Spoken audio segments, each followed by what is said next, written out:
My name is Craig Pinkney. I'm an urban youth specialist, criminologist and lecturer at a local university in Birmingham. So I'm from the northwest part of Birmingham, grew up in Handsworth, predominantly Hockley and Winton Green. Lived there for about 15 years of my life, and then I moved to Handsworth Wood and now live in Great Bar. Majority of the work that I do in our community is predominantly outreach work, where I seek to engage with some of the most disaffected young people in our city, predominantly young people that are involved in gangs, young people that are violent, victims of violence, and their parents, in order to support them, to help them to support their children in order to making positive decisions. Malcolm X once said that education is the passport to the future, for the future belongs to those who prepare for it today. That motto has always stuck with me. So I believe with the work that I do, that education is a powerful tool.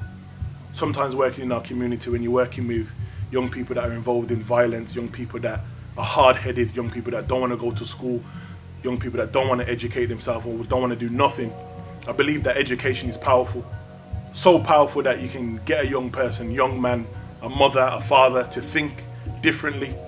So education for me is something that I believe, and even in my experience and my journey, I've had to go through education, struggled with dyslexia, struggled with the idea of coming out of school with no GCSEs, and I struggled, and I ensured that individuals that grew up in the same community as me, that I was going to make sure that I went back to those communities and showed them how I did it. So you can come from the hood, you can come from Hockley, you can come from Handsworth, can come from Winton Green, and you can get a degree. You can get a master's degree, you can get a PhD, and you can become a doctor. Because I say real G's get degrees. Dear youngers, this life journey is hard. It's not easy. I'll never sit before you and act like I know it all. I know all the answers, I know all the solutions. Even with the work that I do, similar to the work that many people are doing in our community. A lot of people see the glitz and the glamour, but they don't see the struggle and the striving that people have had to do to get to that particular position. In life, you're going to be faced with many challenges. There's going to be times when you're fearful. There's going to be times that you're scared. There's going to be times that you think that you've got an ego. And there's things that times where you feel that you need to impress individuals that probably don't want better for you. So what I would say to you is think, listen, be willing to open and drop your guard down and let people in to allow them to give you information. Because one thing that I've learned in my life journey is that people that are older than you have something that all of us don't have, which is life experience. Allow those people to come in, talk, teach, guide, but also be prepared to challenge them and ask them and get them to understand your social reality, the reality that you go through.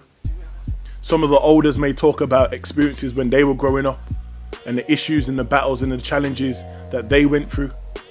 Might be similar but very different to yours, but have the conversation, listen, have a mentor, be prepared to speak to individuals that know more than you. And even if you think they don't, listen. I remember a time when I was going through my educational experience. And as I said earlier, that I came out of school with no GCSEs. Messed about in college for many years, fighting, getting myself involved in things that I shouldn't. And then I met a man. And then I met another man. And then I met another man. Each individual that had something to say, and they said things to me that inspired me to think differently, different to the messages that I was always getting from people that were around me, in my community, in my environment. And even though my mum, my dad, uncles, aunties gave me the same information, I still chose not to listen. So it was something about these three men that stood out for me. So that goes back to my original point about listening. I was willing to drop my guard down, not be scared, not be fearful, and listen to what these individuals had to say. And the first thing that one of them said to me is that you are a hypocrite. And anybody that knows me will know that being called a hypocrite is something that I find very disrespectful. But it was right. It hurt, but it was right. Because you said you're living almost a double life. On one hand, you're trying to change your community. On one hand, you're learning some knowledge that's going to require or help you to support your community. But then on the other hand, you're making decisions with individuals that are, on the contrary, negative. And it hurt. And after that point, for me, I changed. I listened. And I remember that this particular individual, I didn't understand a word that was coming out of his mouth because his vocabulary was amazing. And then when I graduated, I remembered my mum crying. Because every time that I remember her crying was because I'd done something negative. All those bad reports, all those things that I did at school that I shouldn't have been doing, and I was brought up in a good household, but I still chose to make a different choice. And then when I met that second man, he then supported me to develop my thinking, my skills, to be able to go into my community and engage with the individuals that many people speak about, point the finger at, but were afraid to engage with. And this individual showed me and made me understand what my role is as a black male in our community. And he pushed me to university to do a master's degree.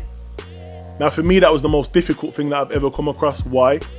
Because I chose to sit behind my so-called learning difficulty, which was dyslexia, and use that as almost an excuse that I couldn't work, couldn't do assignments, couldn't engage in an exam. Similar to the excuses I hear a lot of young people in our community talk about. I've got dyslexia, so I can't do it. I've got dyslexia, so I can't do that. And he pushed me.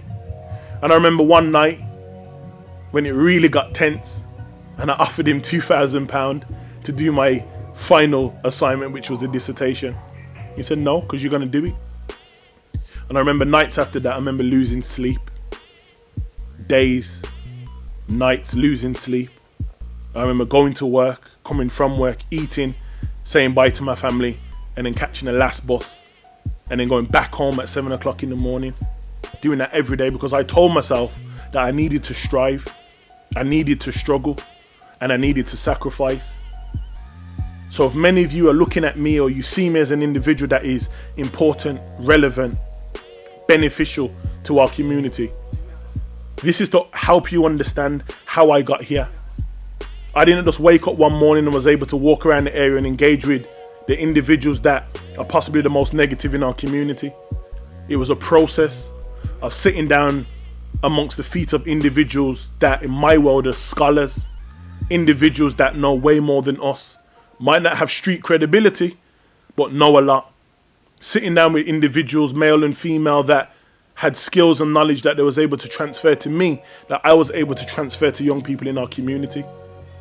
So as I said in the beginning, Malcolm X once said, education is the passport to the future. For the future belongs to those who prepare for it today. So what are you willing to prepare for? Are you willing? Are you ready?